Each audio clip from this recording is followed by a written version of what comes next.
Electronic మిత్రులందరూ కూడా నమస్కారాలు.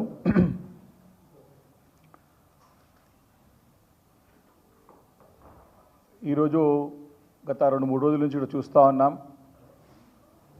రేవంత్ రెడ్డి గారి ఒక బృందం విదేశీ పర్యటనల ద్వారా పెట్టుబడులు పెద్ద ఎత్తున రికార్డు స్థాయిలో తీసుకురాబోతున్నామని జోరుగా ప్రచారం చేస్తూ ప్రకటనలు చేస్తూ మరి నిన్న మొన్న వారి యొక్క హంగామాను చూస్తూ ఉన్నాం. ఇదే రకంగా గత సంవత్సర కాలం పాటు అటు అమెరికా పర్యటన ద్వారా గత సంవత్సరంలో దావోస్ పర్యటనల ద్వారా రికార్డు స్థాయిలో పెట్టుబడులు తీసుకొచ్చాము అని పెద్ద ఎత్తున మరి ప్రచారం చేసి మరి ఏ రకంగా తెలంగాణ ప్రజలను మోసం చేసే ప్రయత్నం చేశారో అందరం గమనించాం. వారి యొక్క హంగు ఆర్భాటాలు కేవలం మరి ముఖ్యమంత్రి గారు తను ముఖ్యమంత్రి గారని నిరూపించుకోవడానికి, తను చెప్పుకోవడానికి, నన్ను అందరూ గుర్తించాల ముఖ్యమంత్రిగానే చేసే ప్రయత్నంలో భాగంగానే తమ పర్యటనలు కనపడుతున్నాయి తప్ప నిజంగా వారి పర్యటనల ద్వారా రాష్ట్రానికి ఏమైనా లాభం చేకూరుతుంది, ఏమైనా పెట్టుబడులు వస్తున్నాయంటే మాత్రం ఇలాంటి మరి లాభం జరగట్లేదని చెప్పి సుస్పష్టంగా చాలా సందర్భాల్లో బీఆర్ఎస్ పార్టీ నిరూపించింది.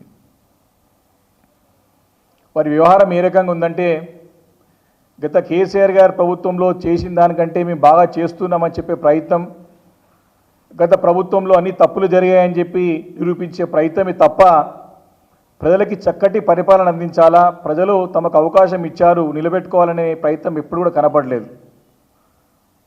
మరి వారి ఒక్కటి మాటలో చెప్పాలంటే రేవంత్ రెడ్డి గారి కాంగ్రెస్ ప్రభుత్వం వ్యవహారం ఏ రకంగా ఉందంటే మరి పులిని చూసి నక్క వాతలు పెట్టుకునే రకంగా వారికి వ్యవహారశీలి కనపడుతూ ఉంది. వారి వ్యవహారం అంతా కూడా మేము బాగా చేస్తున్నామని చెప్పి ప్రజలకు నిరూపించే ప్రయత్నం చేస్తున్నారు. ఏమి చేయట్లేదు కానీ ప్రచారం చేస్తూ మరి మేము పెద్దవాళ్ళం బాగా చేస్తున్నాం, ప్రజలకి బ్రహ్మాండంగా చేస్తున్నామని చెప్పి, గతంలో ఏమి జరగలేదని చెప్పి, మేమే అన్నీ చేస్తున్నామని చెప్పి ప్రజలను నమ్మించి మరొకసారి మోసం చేసే ప్రయత్నం చేస్తూ ఉన్నారు. అంటే ఒకటే సుస్పష్టంగా ప్రజలందరూ అర్థం చేసుకోవాల్సిన విషయం ఏంటంటే పులిని చూసి నక్క వాతలు పెట్టుకున్నట్టుంది రేవంత్ రెడ్డి గారి వ్యవహారం. ఎందుకంటే గత సంవత్సరం మరి దావోస్ పర్యటనకు వెళ్ళి మేము 40,000 కోట్ల రూపాయలు పెట్టుబడులు తెచ్చామని చెప్పేసి పెద్ద ఎత్తున ప్రచారం చేసి పేపర్లో ప్రకటనలు మరి పేడ్ ఆర్టికల్స్ అడ్వర్టైజ్మెంట్స్ పెద్ద ఎత్తున చేసి మరి ప్రజలను నమ్మించే ప్రయత్నం చేశారు.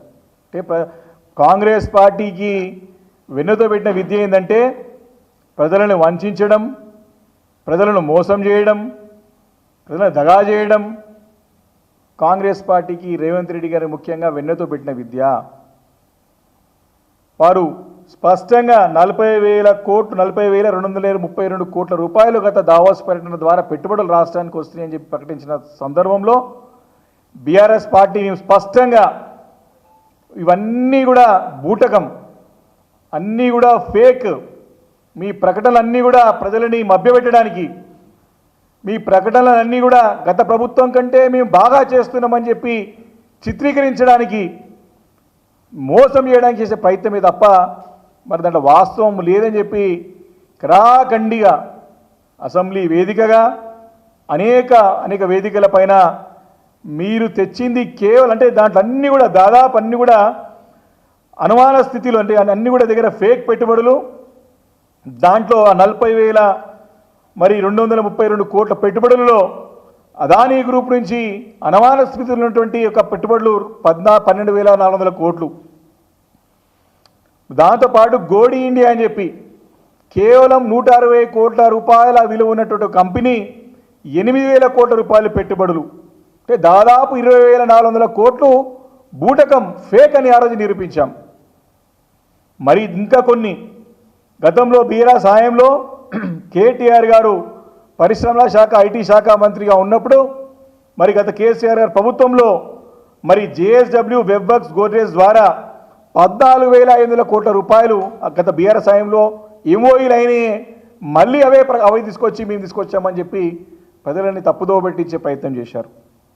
అంటే దాదాపు దీంట్లో అంతా కూడా మరి బీఆర్ఎస్ హయాం నుండి పైప్ లైన్లో ఉన్న పెట్టుబడుల వివరాలు 4,470 కోట్ల రూపాయలు. అవి Tata group, Godrej additional, Aragen life sciences. నేను మళ్ళీ చెప్తా ఉన్నాను, Tata group, Godrej additional, Aragen life sciences అంటే 4,470 కోట్ల రూపాయలు గతంలో పైప్ లైన్లో ఉన్నాయి ఎక్స్పాన్షన్గా వచ్చేటి. అంటే మొత్తం కలిపితే మరి బీఆర్ఎస్ హయాంలో చేసుకున్న ఎంఓఈలు 14,500 కోట్లు, బీఆర్ఎస్ హయాంలో పైప్ లైన్ నుండి ముందుకు సాగుతున్న ప్రాజెక్టులు 4,470 కోట్లు. ఈ యొక్క ఫేక్ పెట్టుబడులు ఏవైతే అదానీ గోటి గ్రూప్స్ ఉన్నాయో 20,400 కోట్లు. అంటే సరాసరి మొత్తం పోతే వాళ్ళు తీసుకొచ్చిన పెట్టుబడులు ఎంత అంటే కేవలం 862 కోట్ల రూపాయలే. వీటన్నిటినీ కూడా ఆధారాలతో పాటు బీఆర్ఎస్ పార్టీ నిరూపించి ప్రజలకి నిజాన్ని తెలియజేసింది. బీఆర్ఎస్ పార్టీ మరి తప్పకుండా ప్రజల పక్షాన ఉండి పోరాటం చేస్తాం, విపక్ష పార్టీగా మా బాధ్యత నిర్వహిస్తాం. రేవంత్ రెడ్డి ఏ రకంగానైతే ప్రజలని మరి మోసం చేసి అబద్ధాలు చెప్పి అబద్ధాల పునాదులపైన ఏ రకంగా ప్రభుత్వం ఏర్పాటు చేశారో దాన్ని నిరూపిస్తే ఉన్నామని చెప్పుకుంటూ మరి గత సంవత్సరంలో వారు తీసుకున్నటువంటి అనాలోచిత అసమర్థతతోని మరి వారి యొక్క అవివేకంతో వారి యొక్క అనుభవరాహిత్యంతో తీసుకునే నిర్ణయాల వల్ల రాష్ట్రం ఏ రకంగా నష్టపోతోందని కూడా పదే పదే అనేక సందర్భాల్లో బీఆర్ఎస్ పార్టీ నిరూపించిన సంగతి ఈ సందర్భం గుర్తు చేస్తూ ఉన్నాను. ఇప్పటికే ముఖ్యమంత్రి గారు చాలా పర్యటనలు చేశారు. ఢిల్లీకి 31 సార్లు పోయింది అనుకుంటే, నేను లెక్కేస్తే 31, 32 అయింది. అమెరికా పర్యటన పోయినారు, అంతకుముందు దావోస్ పోయినారు, నిన్న మరి సింగపూర్ నుంచి మళ్ళీ దావోస్ పోతా ఉన్నారు. ఇవన్నీ కూడా దారి ఖర్చులు వేస్ట్.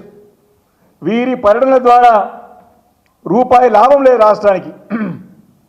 వీరి పర్యటనల ద్వారా రాష్ట్రానికి ఏం లాభం చేకూర్చలేదు తప్ప కేవలం ఆయన భోగాలు అనుభవించడానికి, తన యొక్క అధికారాన్ని నిరూపించుకోవడానికి, చూపెట్టుకోవడానికి, తను ఒక ముఖ్యమంత్రి అని చెప్పుకోవడానికి ప్రజలు ఇప్పటి కూడా విశ్వసిస్తలేరు కదా. తాను ముఖ్యమంత్రిని చెప్పుకోవడానికి వారు పదే పదే ఈ పర్యటనల ద్వారా